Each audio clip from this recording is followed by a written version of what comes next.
It's time for one of my classic phrases, and the classic phrase is, this section is really nothing new, okay? So even with this very first subsection, we're going to start by talking again about the predator-prey model that we introduced or reintroduced in the last section.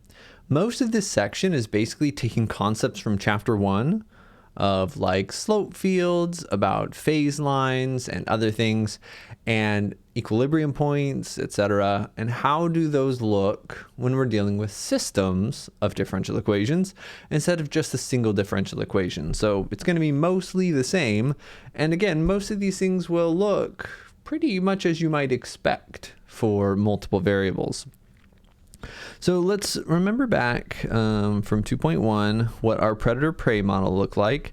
It's that the rate of change of the prey, I like to think of them as rabbits, has some exponential growth component. And then again, this is like the death component from the foxes.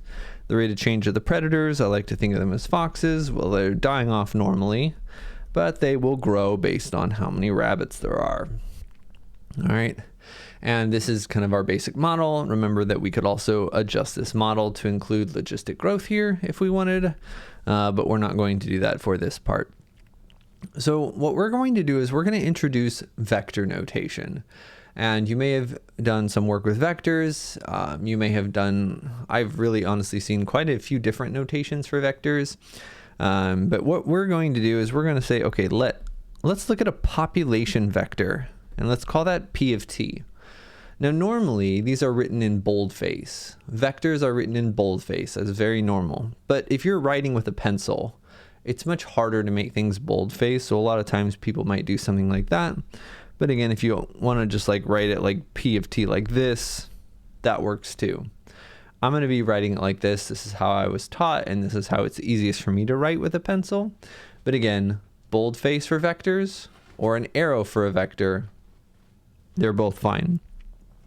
So we're just going to say the population vector is just the vector of the rabbits and the foxes. This is what's known as a column vector because it's written as a column, but sometimes we write it as a row vector to save space, even though technically from a linear algebra standpoint, they mean something a little different. So if we have that, then what we can do is we can now say, okay, well then what is, oops, that's not how you write the D. What is the rate of change of the population with respect to time? And again, this is also going to be a vector. Then we're going to say that is just equal to 2r minus 1.2 times rf. Oh gosh. My head is in the way. And negative f plus 0.9 rf. And this is going to be really nice, especially when we get into linear systems of equations, because we'll be able to use a matrix formulation for this differential equation. So vector notation is a sort of shorthand, but it's also much more than shorthand. And we'll talk about all the cool things that we can do with this later in chapter 2, all the way into chapter 3, the powers that vectors and matrices give us. But for now, let's just kind of introduce this as a new sort of notation to talk about these systems. So again, we can have some new notation that we use, right? If you remember before, we had dy dt is some function of y for autonomous first order differential equations. Well, again, this is going to be one equation. Well, we're going to have something now very, very similar. We're going to have, again, we're going to write dp dt is some vector valued function of the population vector. Okay, so again, functions can be vectors too. A vector valued function. This is a real valued function. It takes in a real number and it gives you out a real number. This is a vector function. This one is specifically taking in a vector as its input and it's giving you a vector as its output. And again, we'll get more practice of this later on in this chapter as well. And again, what does f of p mean here? Well, I'll show you. P, remember, is the vector of the rabbits in the population. Sorry, the rabbits and the foxes. It's the population vector that has both populations. So this f, in our case, is going to be the 2r, I already forgot it, minus 1.2 rf And then it's going to be the foxes as well, which was negative f plus 0.9 RF. And again, this is the same as before, right? Instead of f of y being the slope of y, well, now we have f of p being the slope of p. The rate, well, maybe not. Maybe let's not say slope. Let's say rate of change. Although in some aspects, it can be thought of as a slope. But here, this is going to be a vector. And this vector is going to be showing how the rabbits are changing and how the foxes are changing. It is a vector. And we can graph some of these vectors using something called a vector field. Okay. All right. We can plot these vectors, these f of p, with a vector field. A vector field is kind of like a slope field, just with all these vectors. And you're going to see that we get something pretty similar. So if I'm looking over here, let's get some, let's create a little graph. We're only going to be looking at the first quadrant here because we're not worried about negative rabbits and negative foxes right now. Oops. Let's make sure to include labels for our axes. The rabbits will be over here on the horizontal. Foxes will be the vertical. Then what is the vector for how things are changing if there is one unit? Again, maybe this is hundreds of rabbits or thousands of rabbits, who knows? One unit of rabbits and no foxes. Well, we should know, based on our understanding of this model, that if there's rabbits and no foxes, the rabbits should be growing. And specifically, if we figure that out, right, this is going to be 2 minus 0. Plug in 1 and 0, you're going to get 0 plus 0. So what does this vector look like? The horizontal component is 2. The other component is 0. Well, we find the start. The start is at 1 comma 0. And the vector is 2 comma 0. So we find the start and then move 2 to the right and no up. And that's what that vector looks like.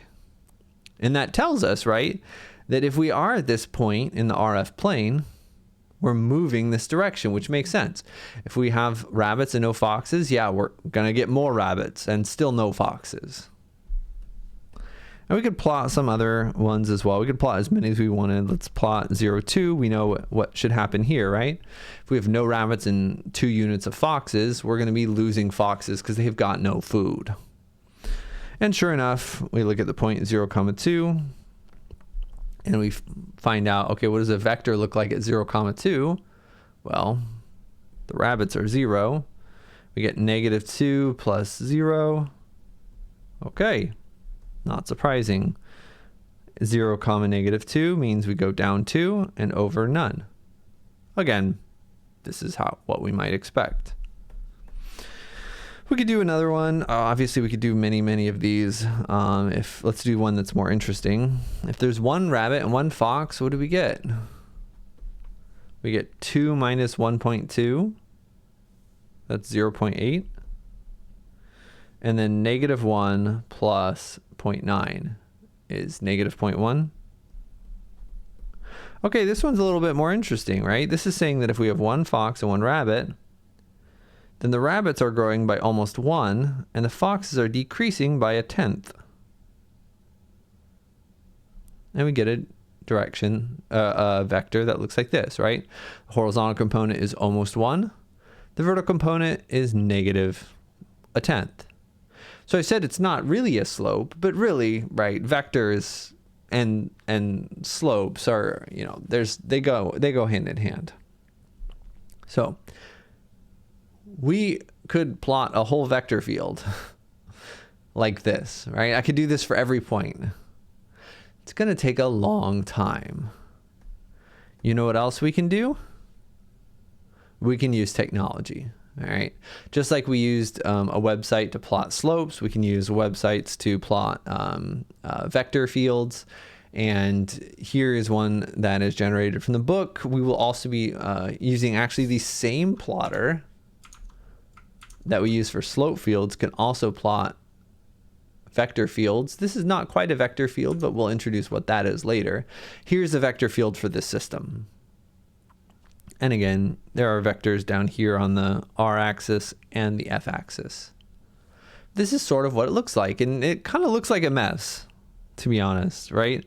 Like, there's a lot of things that are happening here. But we notice there's some sort of center in some way, and then kind of maybe some circular or spiral or elliptical behavior. It's kind of hard to tell. Here are just some, this is not the full vector field, by the way. These are just some vectors that are plotted. In the next video, we talk about, okay, what does a full vector field look like? Again, this is just a little taste of one. This is what happens if you plotted more of those vectors that we did. And again, you can see that 1, 1 vector. We plotted this ourselves, right? You can see that same vector that we plotted. Yeah, so that's the idea of a vector field. We'll get into what this vector field looks like when we flesh it out more in the next video. But yeah, this is going to be kind of one of our big things for qualitative analysis. We'll talk more about this in the next video where we introduce vector fields for a simple harmonic oscillator. Again, we talked in 2.1 about how similar predator-prey models are with simple or undamped harmonic oscillators, and we'll use that to flesh out the idea of vector fields more. This is just kind of an introduction to vector notation. Again, we can write vectors as bold or just letters with little half arrows. You can use a full arrow, but half arrow is usually quicker. And yeah, just some notational stuff. Introduction to vector fields. We can plot vector fields by finding the vectors, right? And they are kind of like the slopes from before. The rate of change of the population is this vector valued function. Welcome to vectors. We'll talk more about vector fields in the next video. Bye.